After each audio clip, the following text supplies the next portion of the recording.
Sa video na to mga sir, pag-uusapan natin ang mga questionable na mga upgrades na ginagawa natin mga cyclist.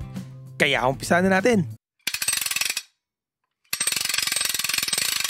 Bago tayo mag-umpisa, kung hindi ka pa nakasubscribe sa channel na to, please consider subscribing and follow my Facebook page para sa mga latest updates at syempre para sa mas marami pang mga video contents na kagaya nito. Kung gusto nyo naman na suportahan ng Kamote Bike Workshop, pwede nyo yung gawin by sending stars sa Facebook page ko at super thanks naman sa YouTube channel ko. Tayong mga cyclist ay palaging naghahanap ng mga ways para ma-improve or ma-enhance ang mga riding experience natin. Pero most of the time, may mga ginagawa tayong mga upgrades na questionable at unnecessary na walang kahit na anong practical na benefit. Kaya sa video na to, titignan natin yung mga questionable upgrades na madalas nating ginagawa.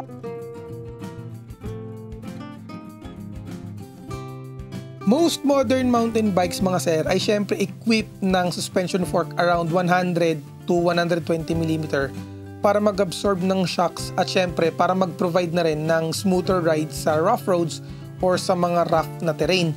Pero may mga cyclist mga sir na nag-upgrade ng mga forks na may excessive na suspension travel para sa riding style na ginagawa nila. So for example, isang questionable upgrade ang paglalagay ng isang dual crown na 200mm downhill fork sa isang XC na frame na ginagamit lang for city rides or long rides. Tandaan natin mga sir na ang paglalagay natin ng mas mahabang fork na kagaya nito ay syempre nagdadagdag ng unnecessary na weight at nagre-reduce ng pedaling efficiency. Astig tignan mga sir, pero hindi naman talaga natin kailangan.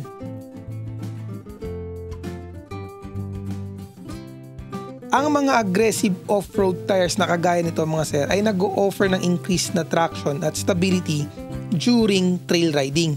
Pero syempre, hindi to ang case during road rides or city rides since yung mga knobs ng off-road tires ay nag-i-increase ng rolling resistance at nagdadagdag ng vibrations na nakakadagdag sa rider fatigue. Technically mga sir, pinapahirapan lang natin ang mga sarili natin sa pagpepedal during road rides.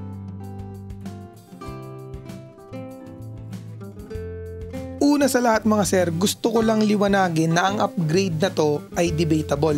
Since kung isa kang cyclist na syempre seryoso sa training, isa to sa mga best na upgrades na pwede mong gawin since sobrang laki ng naitutulong ng data na makukuha mo dito sa training mo na kagaya ng heart rate, cadence, at syempre yung speed. Nagiging questionable lang ang upgrade na to kung isa kang casual cyclist na naglo-long ride lang during the weekend at commute to work naman during weekdays.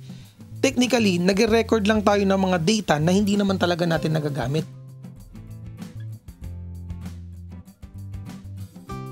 May mga cyclist na nag-i-invest sa mga accessories na specifically designed para sa isang specialized na riding conditions na kagaya ng dropper post na to,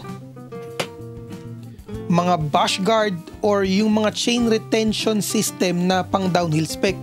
Although astig at cool tignan, hindi naman talaga natin to nagagamit during normal rides or during commute to work. Tandaan natin mga sir na although ang mga upgrades na to ay hindi directly na nakakapag-contribute sa performance natin, nakakapagbigay to ng satisfaction sa ating mga cyclist. Tandaan natin mga sir na ang personal preference at ang individual na expression ay sobrang laki ng naitutulong para mas ma-enjoy natin ang sports na cycling. Ang upgrade na kino-consider ng iba na nonsense ay source of enjoyment naman ng iba. And that's it. Kung nagustuhan mong video na to, like, share. I'm Bong Salvacion and this is Kamote Bike Workshop. See you sa susunod na video. Rock and roll!